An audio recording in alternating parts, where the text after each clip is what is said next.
சரி, வாங்க நேரா விஷயத்துக்கு போயிடலாம். இந்த விளக்க உரைக்கு உங்களை வரவேற்கிறேன்.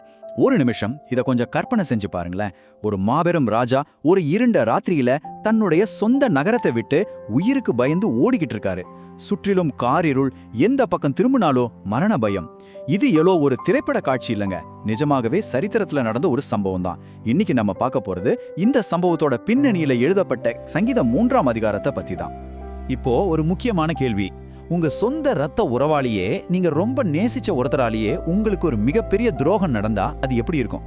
அந்த வலி, அந்த ஏமாற்றம் எப்படிப்பட்டதுன்னு உங்களால உணர முடிகிறதா? இந்த வலியை இஸ்ரவேலின் மாபெரும் ராஜாவான தாவீது அப்படியே அனுபவிச்சார். ஒரு அப்பா தன்னுடைய சொந்த மகனாலேயே காட்டி கொடுக்கப்பட்டு அரியணை இழந்து வீதியில நெருக்கதியா நிக்கிற அந்த இருண்ட தருணம் இருக்கு பாத்தீங்களா? ஒரு மனுஷனோட வாழ்க்கையில இதை விட ஒரு பெரிய வீழ்ச்சி இருக்க முடியாது. இதுக்கு மத்தியில தாவீது என்ன செஞ்சார் அப்படிங்கறதான் நம்ம தெரிஞ்சுக்க போறோம். இன்னைக்கு நாம என்னென்ன தலைப்புகளை அலச போறோம்னு சுருக்கமா பாத்திரலாம். துரோகமும் தப்பியோடலும், அதோட வரலாற்று பின்னணி, இந்த சங்கீதத்தோட அமைப்பு, நெருக்கடியில கிடைக்கிற பாதுகாப்பு, ரட்சிப்பு, அப்புறம் இதுல இருந்து இன்னைக்கு நாம கத்துக்க வேண்டிய நடைமுறை செய்தி. இப்படிதான் நம்ம பயணம் இருக்க போகுது. முதல்ல இதோட வரலாற்று பின்னணியை கொஞ்சம் புரிஞ்சுக்கலாம். தாவீது ராஜா ரொம்ப சிறப்பா ஆட்சி செஞ்சுக்கிட்டு இருந்த நேரம் அது. ஆனா எதிர்பாராத விதமா அவரோட சொந்த மகன் அப்சலோம் ரொம்ப தந்திரமா இஸ்ரவேல் மக்களோட மனசை தம்பக்கம் திருப்பி சொந்த அப்பாவுக்கே எதிராக கலகம் செய்ய ஆரம்பிக்கிறான். சொல்ல போனா தாவீது செஞ்ச முந்தைய தவறுகளோட விளைவுதான் இந்த மாபெரும் துயரமா அவர் வீட்டை தாக்குச்சு.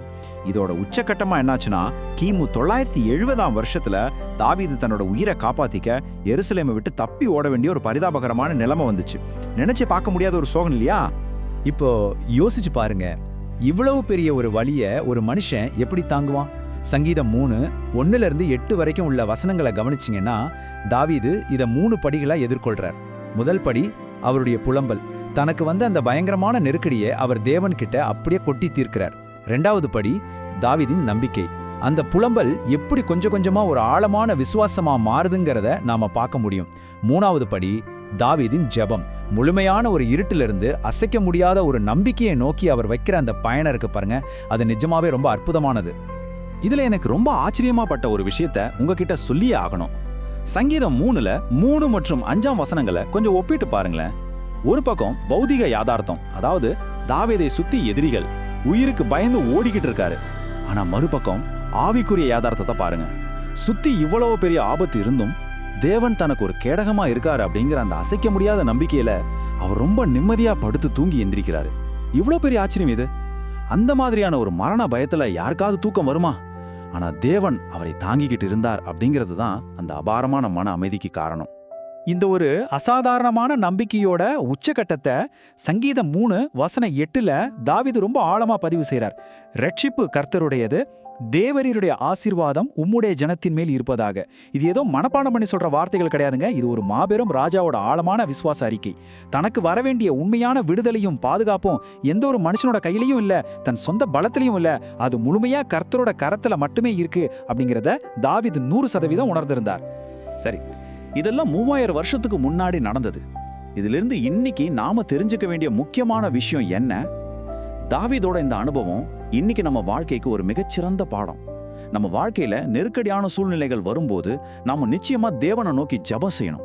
ஒரு கேடய மாதிரி அவர் நமக்கு முன்னாடி நின்னு நம்மை காப்பாத்துவார், நம்மை கைவிடவே மாட்டார், எந்த சூழ்நிலையிலும் நம்மை தாங்குவார். குறிப்பா உண்மையான ரட்சிப்பு அவர் மூலமா மட்டுமே வரும் அப்படின்னு நாம முழுமையா நம்பணும். இந்த விளக்க உரையை முடிக்கிற இந்த தருணத்துல உங்ககிட்ட ஒரு முக்கியமான கேள்வியை கேட்க நான் விரும்புறேன். உங்களுக்கு ஏதாவது ஒரு நெருக்கடியான சூழ்நிலை வரும்போது தாவீதா போல தேவனை உங்க கேடகமா மாத்த நீங்க தயாரா இருக்கீங்களா? சங்கீதம் 3 நமக்கு சொல்லித்தர்ற மிகப்பெரிய பாடம் என்னன்னா, நீங்க சந்திக்கிற எப்பேற்பட்ட 2 இரவுகளும் ஒரு பிரகாசமான விடியாலா மாற முடியும். இந்த ஒரு ஆழமான சிந்தனையோட இன்றைய ஆய்வை நாம நிறைவு செய்றோம். எந்த சூழ்நிலையிலும் உங்க நம்பிக்கையை மட்டும் விட்டுடாதீங்க. தொடர்ந்து கற்போம்.